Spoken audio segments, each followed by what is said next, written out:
എല്ലാവർക്കും നമസ്കാരം. എൻ്റെ പേര് കവിത. കവിത പ്ലസ് ചാനലിലേക്ക് എല്ലാവർക്കും സ്വാഗതം. ചാനൽ ഇഷ്ടപ്പെടുകയാണെങ്കിൽ സബ്സ്ക്രൈബ് ചെയ്യണം, ഷെയർ ചെയ്യണം, ബെൽ ബട്ടൺ അമർത്തണം. ഞാൻ പറയുന്നത് നിങ്ങളെ ബോറടിപ്പിക്കുന്നുണ്ടോ എന്നൊന്നും എനിക്കറിയില്ല. എൻ്റെ അനുഭവങ്ങളാണല്ലോ. അപ്പോൾ അത് പറയുമ്പോൾ എനിക്ക് ഭയങ്കര ഒരു ത്രില്ലിങ്ങോ എന്താ അങ്ങനെ പറയണം. എൻ്റെ അനുഭവങ്ങൾ ഞാൻ പറയുമ്പോൾ എനിക്ക് ഭയങ്കര ഒരു എന്തുവാ പറയാൻ പറ്റുന്നില്ല, അങ്ങനെയാണ്. അപ്പോൾ അത് നിങ്ങളെ ബോറടിപ്പിക്കുന്നുണ്ടോ എന്നെനിക്ക് അറിയത്തില്ല. അങ്ങനെയുണ്ടെങ്കിൽ കമൻറ്റ് രൂപത്തിൽ പറയണം. എന്തെങ്കിലും തെറ്റുകളുണ്ടെങ്കിൽ ഞാൻ തിരുത്താം. ഇടയ്ക്ക് ആരോ പറഞ്ഞിരുന്നു സ്പീഡ് ഇച്ചിരി കൂടണം എന്ന്. ഞാൻ ശ്രമിക്കുന്നുണ്ട്. എഡിറ്റ് ചെയ്തല്ലോ, ഓർത്തോർത്ത് പറയുന്നത് കൊണ്ടാണ് ആ ഒരു താമസം വരുന്നത്. എന്നാലും അത് ശ്രദ്ധിക്കാം. കഴിഞ്ഞ വീഡിയോ എല്ലാവരും കണ്ടോ? എൻ്റെ രണ്ടാമത്തെ അഡ്മിഷൻ്റെ ആദ്യത്തെ 7 ദിവസങ്ങൾ. 2024 ജനുവരി 31-നാണ് ആദ്യത്തെ അഡ്മിഷൻ കഴിഞ്ഞ് ഞാൻ ഡിസ്ചാർജ് ആകുന്നത്. 41 ദിവസം. അത് കഴിഞ്ഞിട്ട് വീട്ടിൽ പോയി. ഫെബ്രുവരി 7-നാണ് സെക്കൻഡ് അഡ്മിഷൻ. അപ്പോൾ ആ സെക്കൻഡ് അഡ്മിഷനിലെ ആദ്യത്തെ 7 ദിവസം ഞാൻ പറഞ്ഞു വിഷ്ണു സഹസ്രനാമം, തത്വസമീക്ഷാ സത്രത്തിലെ തത്വപ്രവചനങ്ങൾ, ഭഗവാന്റെ കഥകൾ, അതൊക്കെ ആ ശക്തമായ കീമോ കയറുന്നത് പോലും അറിയാതെ ഞാൻ അതിൽ കഥകളിൽ ആ മൂല്യങ്ങളിൽ ആസ്വദിച്ച് മരുന്ന് കയറുന്നത് അറിഞ്ഞേയില്ല. അതിൻ്റെ ബുദ്ധിമുട്ടുകളൊന്നും ഉണ്ടായില്ല. മരുന്ന് സുഖമായിട്ട് കയറി.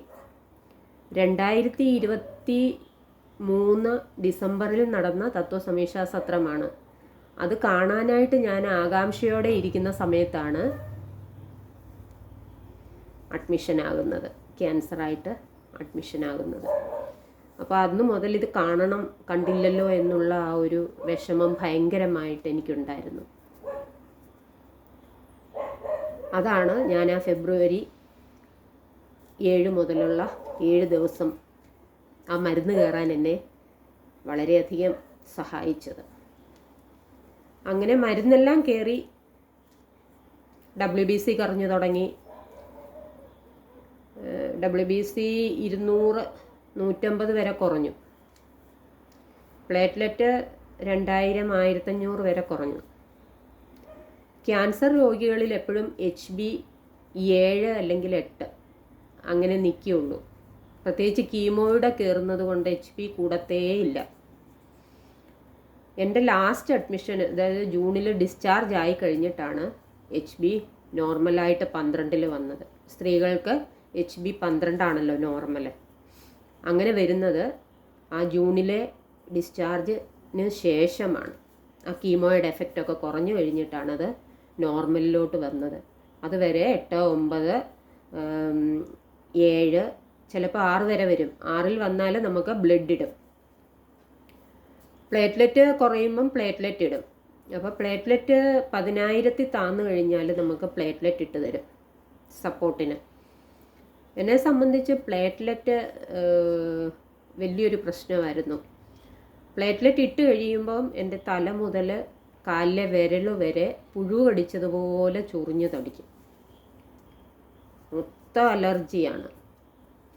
അപ്പം അലർജിയുടെ ഇഞ്ചക്ഷൻ, പ്ലേറ്റ്ലെറ്റ് ഇടുന്നതിന് മുന്നേ അലർജിയുടെ ഇഞ്ചക്ഷൻ, പനി പെട്ടെന്ന് കൊള്ളും, പനിയുടെ വരാതിരിക്കാനുള്ള, അല്ലെങ്കിൽ പനി വന്ന പാരസെറ്റമോളിൻ്റെ ഇഞ്ചക്ഷൻ ആകെ പ്രശ്നമാണ്. അപ്പോഴത്തേക്ക് ദേഹമൊക്കെ ഒരുമാതിരി ചുമന്ന് ചതഞ്ഞതുപോലെ ഇരിക്കും. WBC അപ്പോഴത്തേക്ക് താന്ന് 150 വരെ വരും. അങ്ങനെ വരണം എന്നാണ് പറയുന്നത്. അത് ക്യാൻസർ കോശങ്ങളെ നശിപ്പിച്ച് അങ്ങനെ താഴോട്ട് വരുന്നതാണ്. അങ്ങനെ വരണം, അതാണ് നല്ലതെന്നാണ് ഡോക്ടേഴ്സ് പറയുന്നത്. അപ്പം ഈ WBC വൈറ്റ് ബ്ലഡ് സെൽസ് കുറയുമ്പം അതിന് സപ്പോർട്ട് തരാനായിട്ട് ഗ്രഫീലെന്നും പറഞ്ഞിട്ട് ഒരു ഇഞ്ചക്ഷൻ തരും. ആദ്യത്തെ അഡ്മിഷനിൽ 4 ദിവസം എടുത്ത് 5-ാം ദിവസം ആയപ്പോഴത്തേക്ക് WBC കയറി. എന്നാൽ ഈ അഡ്മിഷനിൽ എനിക്ക് 11 ദിവസം ഗ്രഫീൽ എടുക്കേണ്ടി വന്നു. വൈറ്റ് ബ്ലഡ് സെൽസിനെ സപ്പോർട്ട് ചെയ്യാനുള്ള ഇഞ്ചക്ഷൻ 11 ദിവസം എടുക്കേണ്ടി വന്നു. അതൊരു ദിവസം ഈ കയ്യിലാണെങ്കിൽ മറ്റേ ദിവസം ഈ കയ്യിൽ, ഈ ഭാഗത്ത്. അത് പിക്ക് ലൈനിലല്ല തരുന്നത്. പക്ഷെങ്കിൽ നമുക്ക് പ്ലേറ്റ്ലെറ്റ് കുറഞ്ഞ് ശരീരത്ത് ബ്ലഡൊക്കെ ചതഞ്ഞിരിക്കുന്ന ആ അവസ്ഥയാണെങ്കിൽ നമുക്ക് പിക്ക് ലൈനിലൂടെ പ്ലേറ്റ്ലെറ്റ് തരും. അപ്പോൾ എനിക്ക് ഈ പ്ലേറ്റ്ലെറ്റ് എപ്പോഴും അലർജിയായിരുന്നു. അപ്പം നമുക്ക് റിലേഷനിലുള്ളവരുടെ പ്ലേറ്റ്ലെറ്റ് എടുക്കാം. ബ്ലഡ് എടുക്കുന്നത് പോലല്ല. പ്ലേറ്റ്ലെറ്റ് എടുക്കുമ്പോൾ അത് അവർ തലേദിവസം വന്ന് ചെക്ക് ചെയ്യണം. ആരോഗ്യമുള്ള ബോഡിയിൽ നിന്ന് മാത്രമേ പ്ലേറ്റ്ലെറ്റ് എടുക്കത്തുള്ളൂ. കല്ല് പണിയുന്നവർ, അങ്ങനെ കട്ടിപ്പണി ചെയ്യുന്നവരുടെ, അതായത് മസിൽസൊക്കെ ഉള്ളവരുടെ കയ്യിൽ നിന്നാണ് പ്ലേറ്റ്ലെറ്റ് എടുക്കുന്നത്. എനിക്ക് പ്ലേറ്റ്ലെറ്റ് എൻ്റെ ബ്ലഡ് ഗ്രൂപ്പിലുള്ള പ്ലേറ്റ്ലെറ്റ് തന്നെ ഇടണമായിരുന്നു, ഇല്ലെങ്കിൽ ഈ ചൊറിഞ്ഞു തടിക്കുമായിരുന്നു. അപ്പം എൻ്റെ ബ്ലഡ് ഗ്രൂപ്പിലുള്ള O നെഗറ്റീവാണ്. അപ്പോൾ ആ ബ്ലഡ് ഗ്രൂപ്പിലുള്ള പ്ലേറ്റ്ലെറ്റ് തന്നെയാണ് എനിക്ക് ഇട്ടുകൊണ്ടിരുന്നത്. ഇല്ലെങ്കിൽ അതെനിക്കെപ്പോഴും ഇൻഫെക്ഷൻ ഉണ്ടാകുമായിരുന്നു. അതുപോലെ ഈ പ്ലേറ്റ്ലെറ്റ് കുറഞ്ഞു കഴിയുമ്പോൾ വായിലെല്ലാം ചെറിയ ബ്ലഡിൻ്റെ കുമിളകളുണ്ടാകും. അപ്പോൾ അത് പൊട്ടാതെ നമുക്ക് നോക്കണം, ഇല്ലെങ്കിൽ അത് ബ്ലീഡിങ് ആവും. ഈ പല്ലിൻ്റെ ഇടഭാഗത്ത്, വായുടെ എല്ലാ ഭാഗത്തും അങ്ങനെ ഉണ്ടാകും, കുമിള പോലിരിക്കും. അത് പൊട്ടിയാൽ ബ്ലഡാണ് വരുന്നത്. അപ്പോൾ അത് ബ്ലീഡിങ് ആവരുത്. അപ്പോൾ ആ സമയത്ത് ബേബി ബ്രഷ് ഇട്ടാണ് പല്ല് തേക്കുന്നത്. ശരിക്കും പറഞ്ഞാൽ ഞാൻ ബേബി ബ്രഷ് ഇട്ടാണ് അഡ്മിഷൻ സമയങ്ങളിൽ മുഴുവൻ ബ്രഷ് ചെയ്തിരുന്നത്. കാരണം എൻ്റെ പല്ലിൻ്റെ പ്രശ്നമുണ്ടല്ലോ. അങ്ങനെ നമുക്ക് പ്ലേറ്റ്ലെറ്റ് സപ്പോർട്ട് ചെയ്ത് തരും, WBCക്ക് സപ്പോർട്ട് ചെയ്ത് തരും. HB കുറഞ്ഞാൽ ബ്ലഡ് ഇടും. പിന്നെ നമുക്ക് ഈ ഗ്രഫീൽ എന്ന് പറഞ്ഞാൽ വൈറ്റ് ബ്ലഡ് സെൽസിനുള്ള അത് കയറാനുള്ള ഇഞ്ചക്ഷനാണ്. അത് 11 ദിവസമാണ്. ഞാൻ പറഞ്ഞല്ലോ, ഈ ഒരു ദിവസം ഈ കയ്യിലാണെങ്കിൽ മറ്റേ ദിവസം ഈ കയ്യിൽ. 2-3 ദിവസം കഴിയുമ്പം തൊട്ട് നമുക്ക് ഭയങ്കര വേദനയാണ്. കൈയുടെ ഈ ഭാഗത്ത് ആദ്യ വേദന വരും, അത് കഴിഞ്ഞ് ഈ ഭാഗത്ത് വേദന, അത് കഴിഞ്ഞ് പുറത്തിൻ്റെ ആ നടുഭാഗത്ത് ഭയങ്കര വേദന, പിന്നെ നടുവിന്, 2 നടുവിനും ഭയങ്കര വേദന. അതിനുശേഷം ഈ കുണ്ടലിനി എന്ന് പറയുന്ന അങ്ങ് ഏറ്റവും മൂലഭാഗം, അവിടെ ഒരു വേദന വരും. ഭയങ്കര ഒരു വേദനയാണ്. ആ വേദന പറഞ്ഞറിയിക്കാൻ പറ്റാത്ത വേദനയാണ്. ആ വേദന വന്നു കഴിഞ്ഞാൽ പിറ്റേ ദിവസം WBC കയറും. WBC കയറിക്കഴിഞ്ഞാൽ നോർമലായാൽ പ്ലേറ്റ്ലെറ്റ് കയറിക്കോളും, എല്ലാം ഓക്കെ ആവും. അപ്പം ഈ ഗ്രഫീലിൻ്റെ വേദന അത് ഭയങ്കര വേദന തന്നെയാണ്. പിന്നെ പ്ലേറ്റ്ലെറ്റ് കുറയുമ്പോഴുള്ള അസ്വസ്ഥതകൾ. പിന്നെ നമുക്ക് കീമോ ഒക്കെ എടുത്തിരിക്കുമ്പം എനിക്ക് ഭയങ്കര പനിയായിരുന്നു. ആ 7 ദിവസം മരുന്ന് കയറി കഴിഞ്ഞ് ഒരു 2 ദിവസം കഴിഞ്ഞപ്പോഴത്തേക്ക് ഭയങ്കര പനി, പ്ലേറ്റ്ലെറ്റ് ഇടുമ്പോൾ ഇഞ്ചക്ഷൻ, ആകെ പ്രശ്നങ്ങളായിരുന്നു. പക്ഷെ മരുന്ന് കയറിയത് കൊണ്ട് ഡോക്ടേഴ്സിനൊക്കെ ഭയങ്കര ഒരു സമാധാനമായിരുന്നു. മുടി കൊഴിയുന്നതൊരു ഭയങ്കര ശല്യമായിരുന്നു. ഹോസ്പിറ്റൽ ബെഡിൽ വൈറ്റ് ഷീറ്റാണ് വിരിക്കുന്നത്, പുതയ്ക്കുന്നതും വൈറ്റ് ഷീറ്റാണ്. അപ്പോൾ ഈ മുടി മുഴുവനും ഈ ഷീറ്റെല്ലാം അങ്ങ് വീണ് കിടക്കുമ്പോൾ നമുക്കങ്ങ് അറപ്പാണ്. നമ്മുടെ മുടിയൊക്കെയാണ്, പക്ഷെങ്കിൽ നമുക്കതിങ്ങനെ തിങ്ങി കിടക്കുന്നത് കാണുമ്പം അറപ്പാണ്. ഒന്നാമതേ വയ്യ, ഇതെല്ലാം വാരണം.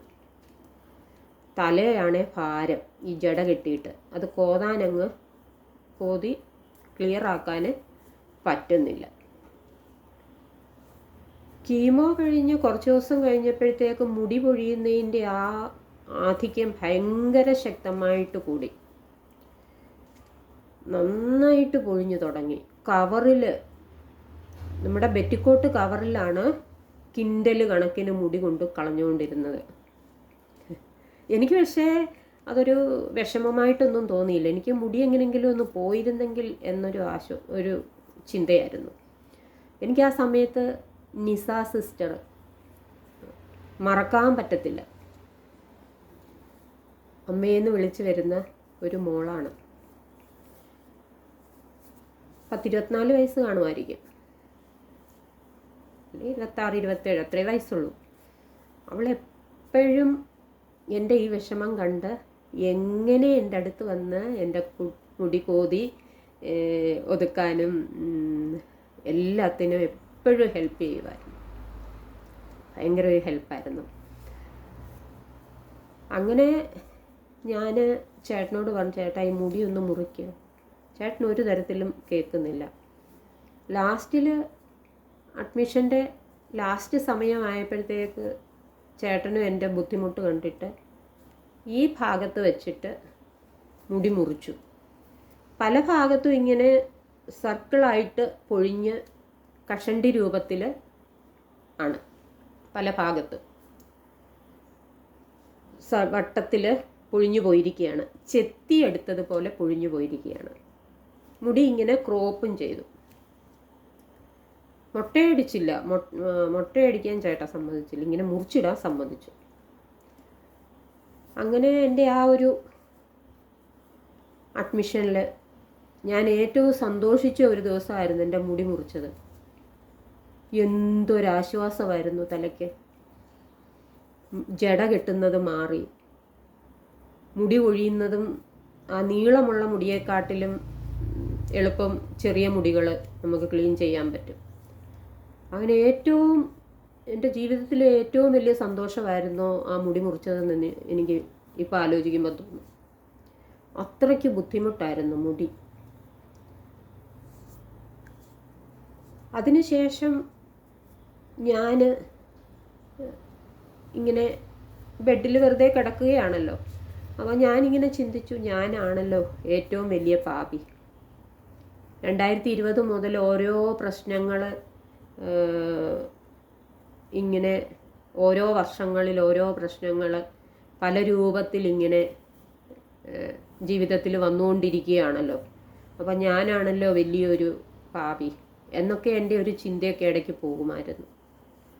പക്ഷേ അമൃതയിൽ അഡ്മിറ്റ് ആയി കഴിഞ്ഞപ്പം എൻ്റെ ആ ചിന്ത പാടെ മാറി.